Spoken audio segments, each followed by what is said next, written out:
Making sense of commas. Introductory dependent clauses made easy. Hello learners. Welcome back to another episode of English Grammar Fundamentals. Today, we're diving into an exciting topic: commas with dependent clauses, specifically focusing on introductory dependent clauses. This might sound a bit complex, but don't worry, by the end of this video, you'll master the art of using commas in these contexts. An introductory dependent clause is a group of words that contains a subject and a verb but does not express a complete thought. It can't stand alone as a sentence because it usually leaves us asking, "What happened?" or "What's next?" The key thing to note here is that these clauses often come at the beginning of a sentence.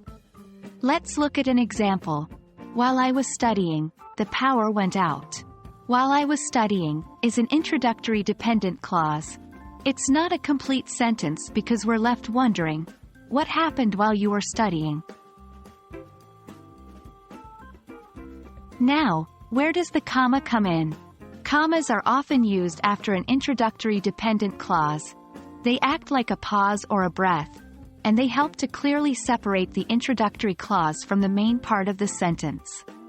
Using the previous example, while I was studying, the power went out. The comma after, while I was studying, separates the dependent clause from the main clause, the power went out. This separation makes the sentence easier to understand. Now, while the rule about using a comma after an introductory dependent clause is pretty standard, there are a few things you should remember. If the dependent clause is short, about 3 words or fewer, and there's no chance of misunderstanding, you can sometimes skip the comma. But if in doubt, use the comma. Even with longer dependent clauses, if leaving out the comma doesn't cause confusion, it's permissible to omit it. But again, it's usually safer and more standard to include the comma. And that's a wrap on introductory dependent clauses and their friend, the comma.